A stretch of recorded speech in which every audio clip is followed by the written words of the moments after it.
અમદાવાદ નરોડા પોલીસે સ્પોર્ટ્સ બાઇકની ચોરી કરતા 2 આરોપીની ધરપકડ કરી છે। મૂળ રાજસ્થાનના લક્ષ્મણ ડામોર અને પ્રેમલાલ નનોમાએ 7 જેટલી બાઇક ચોરીને અંજામ આપ્યો હતો। નરોડા, વટવા, હિંમતનગર, રાજસ્થાન સહિત અલગ અલગ જગ્યાઓ પરથી આરોપીઓએ બાઇક ચોરીને અંજામ આપ્યો હતો। નરોડા પોલીસે વાહન ચેકિંગ દરમિયાન શંકાસ્પદ જણાઈ આવેલ બાઇક ઉપર જતા 2 ઇસમોની પૂછપરછ હાથ ધરી, જે દરમિયાન એક પછી એક બાઇક ચોરીની વિગતો સામે આવી। આરોપી પાસેથી 3,65,000ની 7 બાઇકો પોલીસે કબજે કરીને તપાસ હાથ ધરી હતી।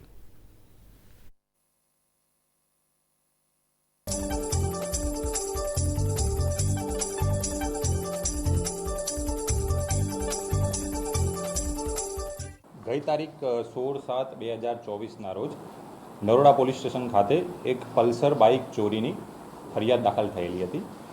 આ ગુનાની તપાસ માટે અમારા સર્વેલન્સ સ્ટાફ તપાસમાં હતા। એ દરમિયાન બાતમી હકીકત મળેલ કે રણાસણ ટોલ ટેક્સ તરફથી મુઠિયા ગામ બાજુ એક 2 અજાણ્યા ઈસમો બાઇક લઈને આવી રહેલ છે। તો આ દરમિયાન આ બાઇક ચાલકો આવેલ અને એમને પકડી અને પૂછપરછ કરતા એ લોકો આ જે બાઇક લઈને આવેલ હતા એ પણ ચોરીનું બાઇક હોવાનું કબૂલેલ અને આ હિંમતનગર એ ડિવિઝન પોલીસ સ્ટેશનમાં આ બાઇક ચોરીની ફરિયાદ દાખલ થયેલી હતી। ત્યારબાદ આ આરોપીઓને વધુ કડકાઈથી પૂછપરછ કરતા બીજા અન્ય બાઇકો પણ એમણે ચોરેલ હોવાનું અને એ કોઈ અવાવરૂ જગ્યાએ મૂકી રાખેલ હોવાનું એમને કબૂલ કરેલ। એમને સાથે રાખી અને આ બીજા જે અવાવરૂ જગ્યાએ જે બાઇક મૂકેલ હતા એ જગ્યા એમને બતાવતા એ જગ્યા શાલિગ્રામ રોડથી આગળ નાના ચિલોડા ખાતેની ખુલ્લી જગ્યામાં આ બાઇકો મૂકેલા હતા। તો બીજા 6 બાઇક પણ ચોરીના ડિટેક્ટ થયેલ છે।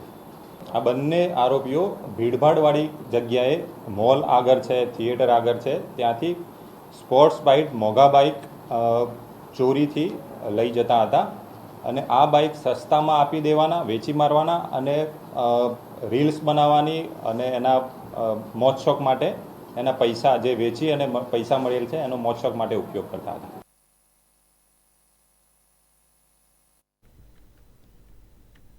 સુરતના